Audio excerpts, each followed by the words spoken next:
이게 성장주와 가치주 그리고 뭐 기술주와 경기 민감주를 구분하는 기준은 좀 어떻게 보고 있으신가요? 성장주와 가치주의 개념은 뭐 뚜렷하죠.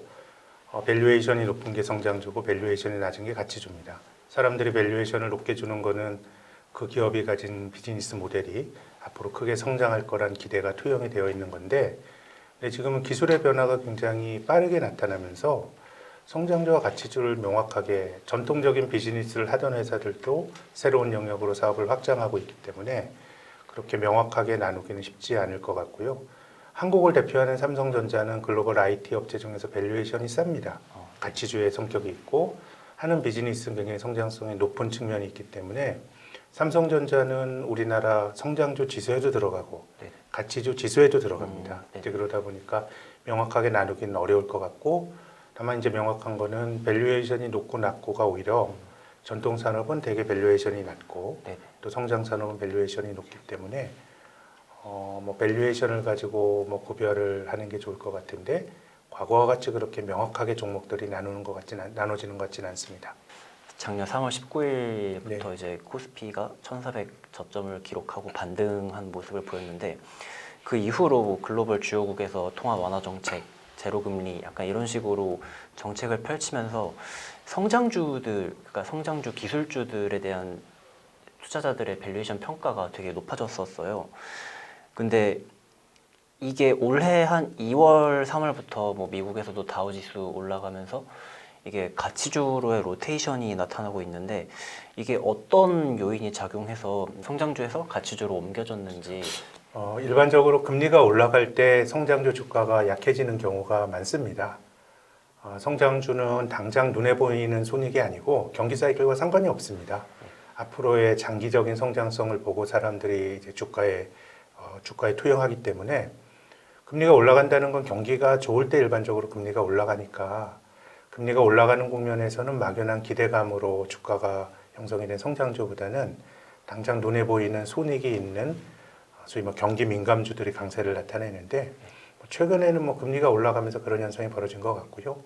보다 장기적으로 보면 성장주가 강세를 나타냈던 게 코로나 팬데믹 이후가 아니고 금융위기 이후로 미국의 팡을 비롯한 종목들은 굉장히 많이 올랐죠.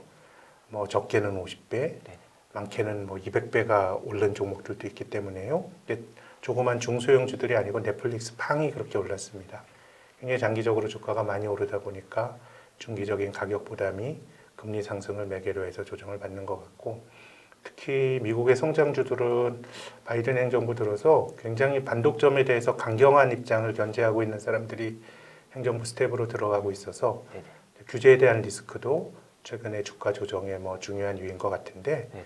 근데 뭐 전체적으로 보면 뭐 성장주도 주가가 그렇게 뭐 많이 떨어진 거는 별로 없는 것 같습니다. 그런 오른 거 생각하면. 네. 몇 년 전까지만 해도 좀 금리가 뭐 3, 4% 정도 수준을 유지했다가 지금 한 거의 제로 수준까지 갔다 이제 한 1.5, 6, 7 이 정도 수준까지 올라왔었는데 약간 이게 금리가 빠르게 오르는 변화폭에 대한 문제라고 보거든요. 근데 지금처럼 이렇게 금리가 급격하게 오르는 요인은 좀 어떤 부분이 작용했다고 보시나요? 네, 경기가 좋아져서 그렇습니다. 미국 백신 접종 빠르게 확산이 되고 있고 확대가 되고 있고, 바이든 행정부가 강력한 경기 부양책을 또 공언을 하고 있고, 네. 또 경기 부양 법안이 이제 의회를 통과했기 때문에 이제 경기가 좋아질 거다라는 기대가 투영이 되는 것 같고, 네. 또 한편으로는 경기가 좋아지게 되면 중앙은행이 계속 돈을 푸는 정책이 정당화되기가 힘들거든요. 네. 그래서 뭐 이런 상황에서 코로나 팬데믹 이후 나타났던 굉장히 이례적인 저금리 정책이 과연 지속이 될 거냐, 이런 또 우려도 있는 것 같고, 네. 그래서 중앙은행가들과 시장과의 밀당이 이제 시작이 된 것 같아요. 3월 FOMC에서도 파월 의장이 경기 좋아질 거고 뭐 여러 가지 있지만 장기적으로 인플레이션이 안 생길 거니까 우리는 계속 저금리 유지할 거다라고 했는데, 네. 제 생각엔 중앙은행의 그런 발언과 또 시장 경제 지표와 인플레이션을 보고 또 서로 반응을 하는 게 서로 다른 동일한 현상을 보고 다른 반응이 나타날 수 있어서 종합적으로 제 생각엔 올해는 금리가 여기서 조금 더 올라가지 않을까 생각을 합니다. 그냥 제가 일반적으로 생각을 해보기에 물가가 오르게 되면은 기업들도 어쨌든 그게 명목 지표다 보니까 뭐 수치상으로 나타나는 영업이익 개선이 있을 수도 있고 약간 그런 부분에서는 어떻게 보면 뭐 나쁘진 않겠다는 생각이 한편으로는 드는데 이 부분에 대해서는 좀 증시가 어떻게 반응을 보인다고 생각을 하시나요? 물가가 올라가면 경기가 좋다는 얘기고요. 네네. 경기가 좋다는 얘기는 주식에서 본질적으로 그렇게 나쁜 건 아닙니다. 그러면 작년을 뒤집어 보면 작년에 경기가 나빴잖아요. 네네. 또 올해 경기가 좋아질 거란 기대는 코로나 백신 접종이 확대가 됐기 때문인데요. 작년 10월 말까지만 해도 백신 자체에 대해서도 불확실했어요. 근데 주식은 많이 올랐잖아요. 네네. 그럼 작년에 뭘 봤을까요? 경기를 본 게 아니라 저금리를 본 겁니다. 네네. 그래서 일반적으로 그 경기가 좋아질 때는 주가가 올라가고 또 금리도 같이 올라가는 경우가 있는데 제 생각에 지금은 저금리에 대한 의존도가 압도적으로 큰 것 같아요. 코로나 팬데믹 이후로 그렇지만 글로벌 금융위기 이후로 중앙은행이 양적 완화라고 사상 초유의 저금리가 만들어지면서 저는 뭐 경기나 이런 요인도 뭐 굉장히 중요하겠지만 지금은 중앙은행이 만들어 놓은 저금리 환경이 네네. 주식뿐만 아니라 거의 모든 자산 가격을 끌어올리는 핵심 동력이었던 것 같습니다. 네네. 그래서 지금 전 시장의 반응이 이상하다고 생각지는 않습니다. 경기가 좋아지는 측면도 있지만 네네. 인플레이션이 안 생기고 중앙은행이 맘대로 돈을 풀면서 만들어졌던 그런 좀 아주 평화로운 그런 저금리 환경이 깨질 수 있다는 기대가 우려가 최근에 주식시장에 나타냈던 조정의 본질인 것 같고요. 네네. 그래서 저는 지금은 뭐 딱 잘라서 말씀드리긴 어렵습니다만은 경기가 좋아진다는 요인보다 저는 금리 요인이 훨씬 더 중요한 요인이라고 봅니다. 그렇게 되면은 좀 국내 증시에서는 뭐맨 처음에 말씀해 주셨던 것처럼 그런 주도주 로테이션 과정에서 가치주가 좀 더 오를 수 있는 환경이 되는 부분인가요? FOMC 초기에는 뭐 파월 의장의 말대로 조금 이제 금융시장이 긍정적으로 반응을 했지만 이것이 본질적으로는 저는 밀고 당기는 과정인 것 같아요. 시장 참여자들이 중앙은행가들의 의중을 좀 캐치하려고 노력을 할 테고요. 그래서 굉장히 저는 가변적인 상황인 것 같고 네네.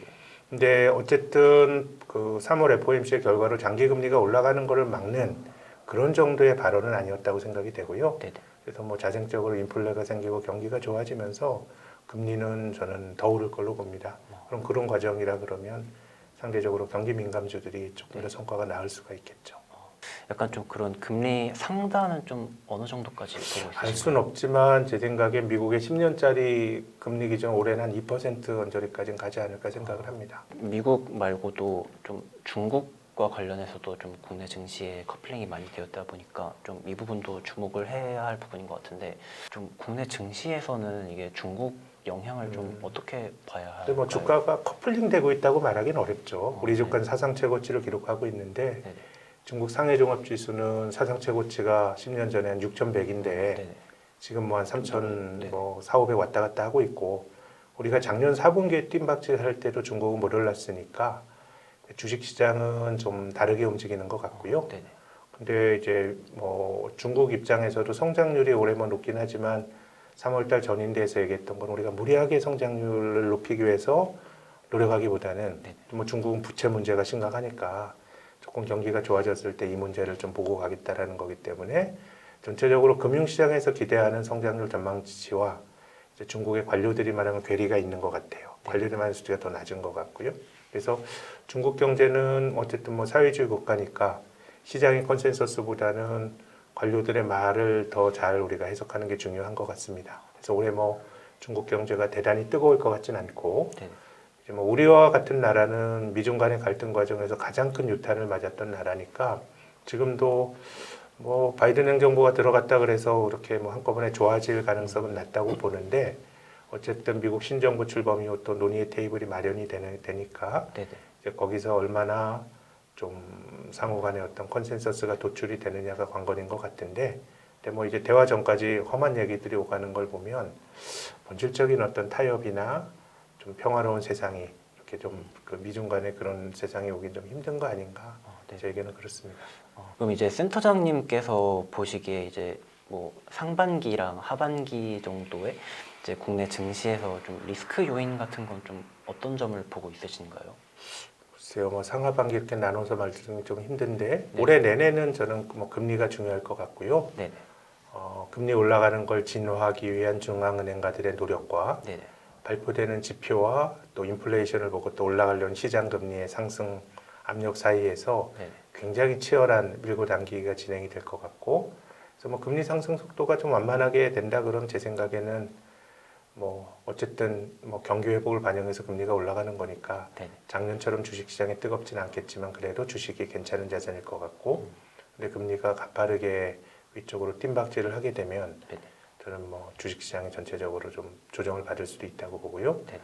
올해는 금리가 제일 중요할 것 같고, 보다 더 장기적으로 보면 뭐 증세 이런 것들 이슈가 아닐까요? 뭐 우리나라도 주식 투자하는 사람들 굉장히 많이 늘긴 했지만 네. 안 하는 사람이 하는 사람보다 훨씬 더 많습니다. 그렇죠.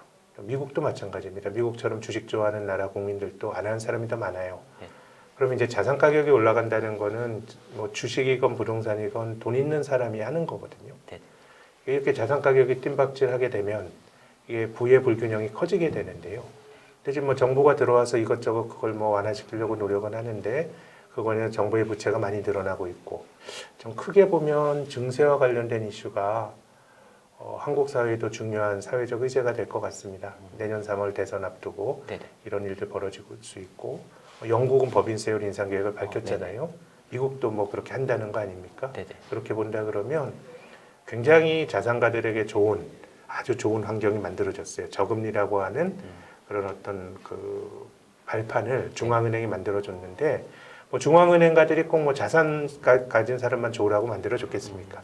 이게 뭐 실물 경제로도 돈이 가고 뭐 주가도 올라가면 좋고 이런 거였는데, 이 괴리가 너무 크기 때문에 네.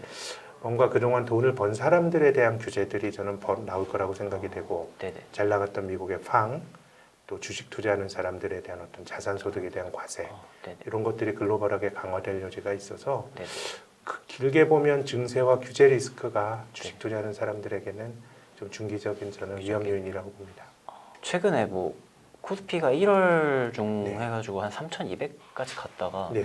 지금은 한 3,100에서 좀 왔다 네. 갔다 하는 약간 횡보하는 모습을 보이고 있는데, 이게 지금 뭐 중장기적까지는 아니더라도 올해 정도 보기에 약간 좀 코스피에서 상승 모멘텀과 하락 모멘텀은 좀 어떤 점이 있을까요? 어쨌든 경기가 좋아지니까 네네. 금리가 올라가는 속도를 중앙은행이 좀 잘 조절하면서 네네. 금리가 올라가더라도 완만하게 올라가면은 어쨌든 경기가 좋아지니까 주식은 그걸 반영을 할 것 같고요. 네네.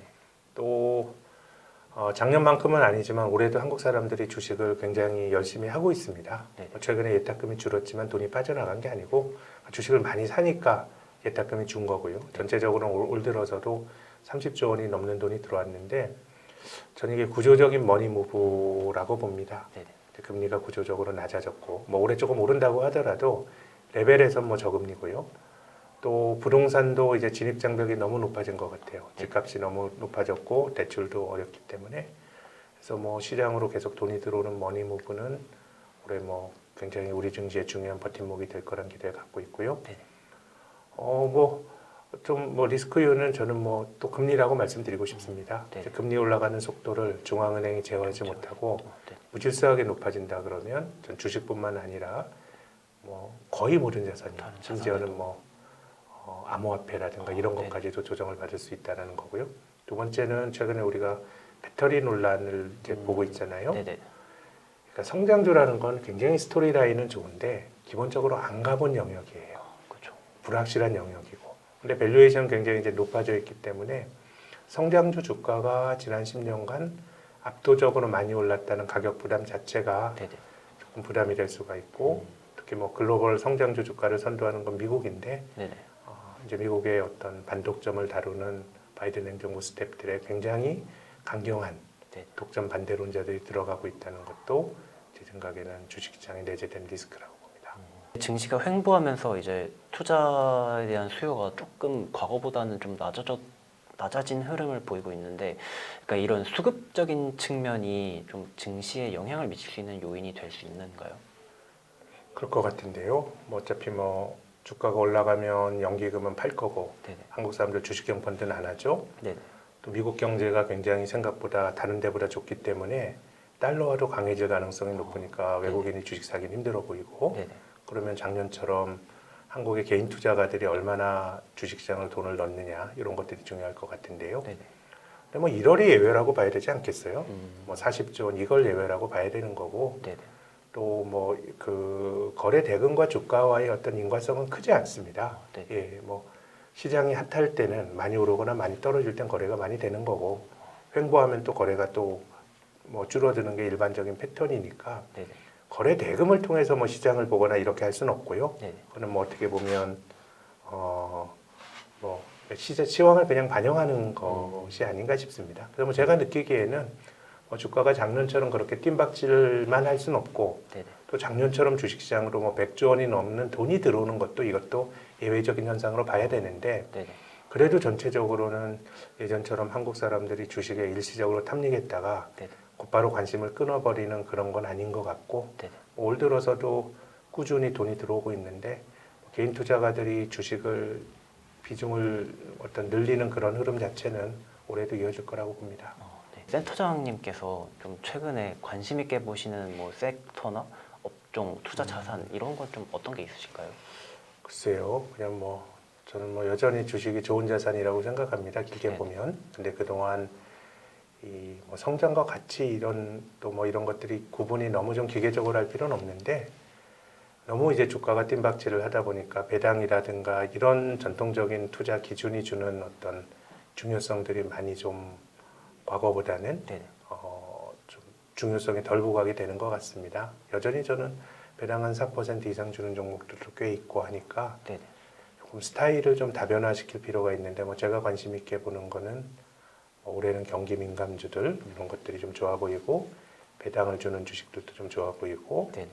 또 뭐 개인 투자가 접하기는 힘듭니다만은 기관 투자가 영역에서는 ESG라고 하는 그런 어떤 새로운 투자의 트렌드가 확산이 되고 있어서 네네. 그런 것 정도가 저의 관심사입니다.